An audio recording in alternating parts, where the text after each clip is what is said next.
η πόλη του μεταφυσικού, όπου για αιώνες διάφοροι μύθοι και δοξασίες γεννήθηκαν μέσα από τα τρελά νερά της για να εξηγήσουν το μυστήριο φαινόμενο του πορθμού της.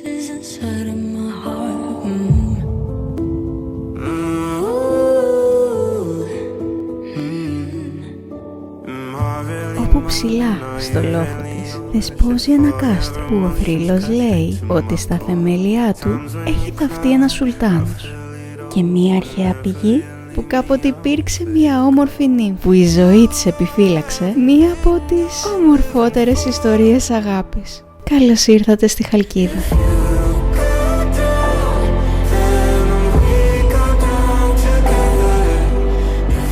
Το μυστήριο αυτό φαινόμενο του πορθμού του Ευρύππου έχει μείνει ανεξήγητο για πάρα πολλά χρόνια. Ένας αστικός μύθος λέει ότι και ο ίδιος ο φιλόσοφος Αριστοτέλης, μη μπορώντας να δώσει εξήγηση γιατί η ροή του ρεύματος στο νερό να αλλάζουν κατεύθυνση, έδωσε τέρμα στη ζωή του, πέφτοντας μέσα.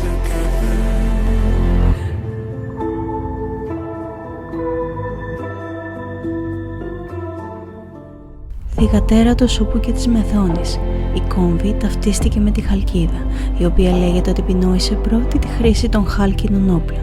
Άλλοι πάλι αποδίδουν το όνομα της πόλης στα πρώτα χαλκουργεία που ιδρύθηκαν. Εξετάζοντας τη ζωή της Κόμβης ή Χαλκίδας, μαθαίνουμε ότι είχε αποκτήσει 100 παιδιά. Όμως η τρέλα που προσέβαλε το σύζυγό της την ανάγκασε να καταφύγει σε διάφορα μέρη προκειμένου να τα προστατεύσει. Στην Αθήνα γνώρισε τον βασιλιά Κέκροπα, ο οποίος όπλησε τα παιδιά της και με τη βοήθειά του έβαλαν ένα οριστικό τέλος. Και όταν πέθανε, η βιαιότητά του πέρασε σε εκείνα. Και μετά τον πατέρα τους θέλησαν να σκοτώσουν και την ίδια τη μητέρα τους. Όμως εκείνη την τελευταία στιγμή μεταμορφώθηκε σε περιστέρι και πέταξε ψηλά. Ψηλά στο λόφο Φούρκα βρίσκεται το κάστρο της Χαλκίδας. Λέγεται ότι πιθανότατα οχυρώθηκε κατά τη Ρωμαϊκή περίοδο. Οικοδομήθηκε το 1684 από τους Τούρκους με σκοπό την προστασία της πόλης από τους Βενετούς. Σύμφωνα με έρευνες, η θέση του κάστρου ταυτίζεται με την αρχαία πόλη Κάνηθο, καθώς σποραδικά σώζονται στην επιφάνεια του εδάφους ίχνη τάφων και κτισμάτων.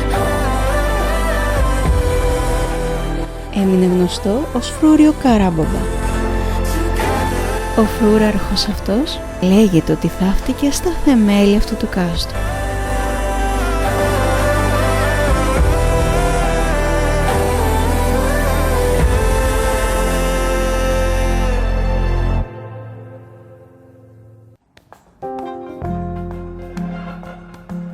Θυγατέρα του Νηρέα και της Οκεανίδας Δωρίδος. Νύμφη των πηγών και των δασών, αφιερωμένη στην αγνότητα ως ακόλουθος της θεάς Αρτέμιδος. Το όνομά της Αρέθουσα.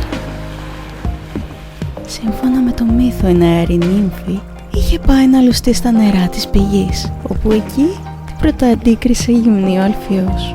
Εκεί την ερωτεύτηκε και της φανέρωσε το αίσθημά του θαμπομένος από την ομορφιά της.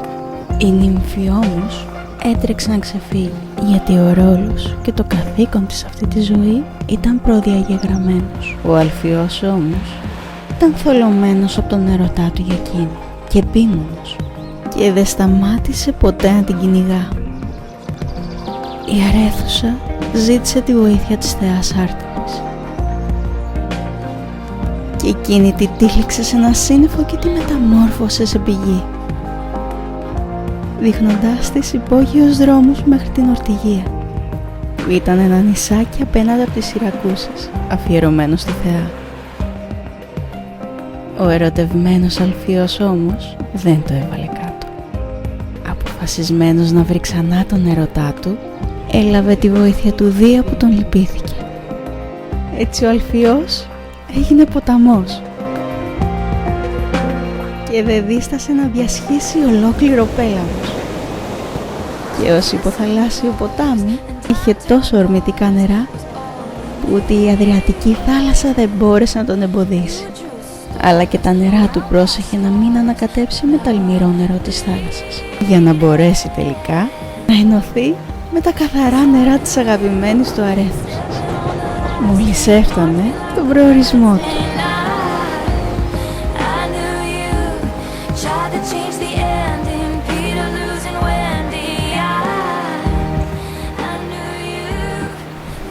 Μπορεί ως άνθρωποι να μην ήταν γραφτό να είναι μαζί, αλλά ο Αλφιός έκανε τα πάντα για να βρεθεί ξανά με την ύμφη που ερωτεύτηκε. Και έτσι η μοίρα τους έφερε ξανά μαζί και το πείσμα του τον δικαίωσε.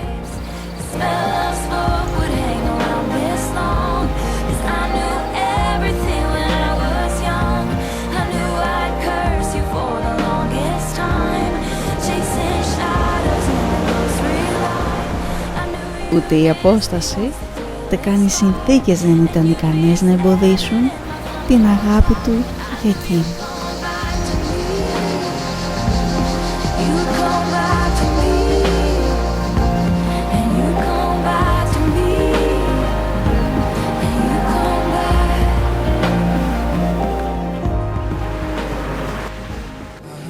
Ποια αλήθεια όμως κρύβεται πίσω από τα νερά του Ευρύπου?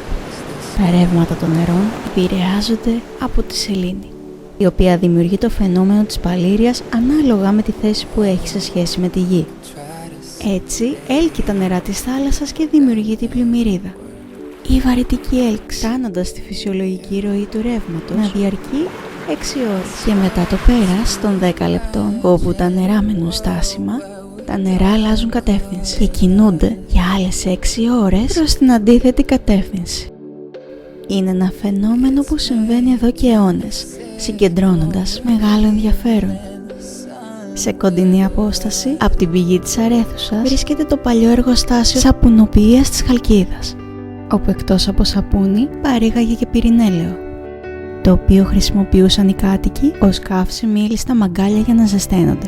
Ιδρύθηκε το 1921. Σύμφωνα με έναν αστικό μύθο, τον ιδρυτή του τον είχαν φέρει από την Κίμη στη Χαλκίδα με ενδεμένα τα μάτια μέσα σε ένα τσουβάλι για να μην βρει το δρόμο και γυρίσει πίσω. Κατάφερε όμως με το επιχειρηματικό του μυαλό να γίνει από τους πιο πλούσιους Χαλκιδαίους.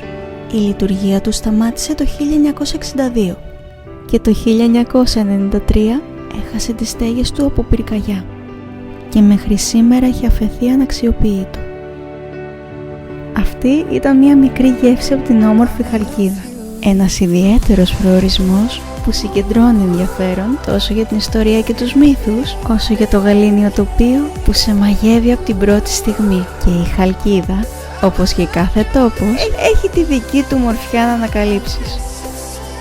Αρκεί να έχεις όρεξη για εξερεύνηση και ονειρική διάθεση, ακόμα και στο ξύπνιο σου.